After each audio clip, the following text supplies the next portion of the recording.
প্রথম কথা মাথায় রাখতে হবে, আমি মাইক্রো এটিএমটা অন করছি, মাইক্রো এটিএম অন আছে এই মুহূর্তে, মাইক্রো এটিএমটা হাত দেবো। এজেন্ট আইডি অবশ্যই আমার এখানে রেডি করা আছে, সেই জন্য এরকম অপশান দেখাচ্ছে। তাহলে আমাকে সর্বপ্রথম কী করতে হবে, উপরে যেতে হবে, যাওয়ার পর ব্লুটুথ পেয়ার করতে হবে।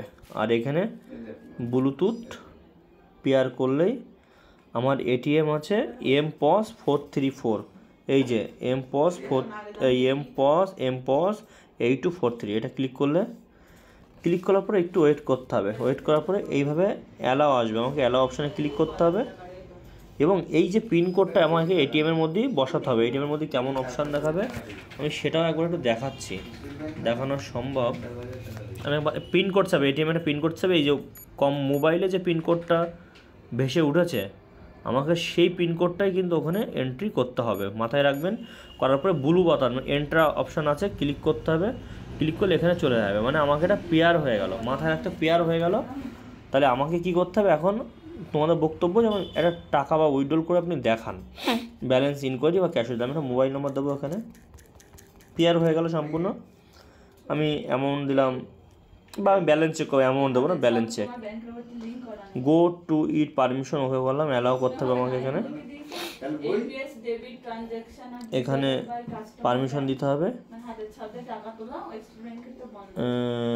নিয়ার বাই ডিভাইস, ওকে, এটা কি অ্যালাউ, ওকে।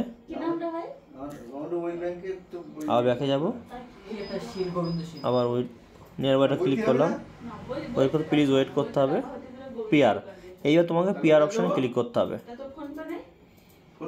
এবার ডিভাইস আছে MNT, এই যে লাস্টে যেটা আছে আমাকে এটা ক্লিক করতে হবে, আর এখানে আমাকে পেয়ার অপশানে ক্লিক করতে হবে, ওয়েট করতে হবে। ওয়েট করার পরে এই যে আমি বলেছিলাম ডিভাইসের নাম্বার কি আছে, আমার দুটো নাম্বার হয়, SN সিরিয়াল নাম্বার হয় আর MP হয় POS। তাহলে আমাকে MP POS মানে এই যে 43 যেটা আছে মিডিলে, এটা ক্লিক করতে হবে। একবার ক্লিক করলে একটু ওয়েট করতে হবে আমাকে, ওকে। ওয়েট করে কনফিগার লোডিং হয়ে যাচ্ছে। এবার দেখো সাকসেসফুল হয়ে গেল, পেয়ারে সাকসেসফুল, ওকে করলাম। নিচে ফিনিশ করে দেবো আমি, কানেক্টিং, কার্ড ঢুকাতে বলছে। এই কার্ড আছে পাপ্পু, কার্ড দিও তো একটা, এটিএম কার্ড। এখনও আমি এটিএম কার্ড ঢুকাই পারি না, আমার কাছে এটিএম কার্ড রেডি নেই। পাশে একটা দাদা এসে ব্যালেন্স চেক করতে, আমি তার এটিএমটা চেক করবো। হয়তো আমি এটিএম দিতে পারিনি বলে কাটিয়ে দিলাম, তারপরে আমি আবার এটিএমটা দিচ্ছি। এবার ওয়েট করো, দেখো নতুন করে আমি আবার একটা এটিএম দিচ্ছি, কারণ এখন অরিজিনাল এটিএম নেই, আমি সাইট থেকে ইনপুট করব। এবার দেখো কানেক্টেড এটিএম বলতে হচ্ছে, তাহলে আমাকে এটিএমটা সাইট থেকে ঢুকাতে হবে। চিপস লাগানো নেই দেখছি, চলো সাইটটা ঢুকালাম।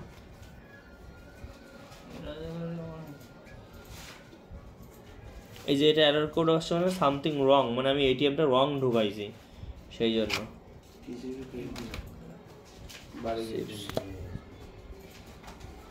আবার আমি একবার ট্রাই করব। এটিএমটা আমি চাইলে আগে ঢুকিয়ে দিতে পারি চিপ সমেত।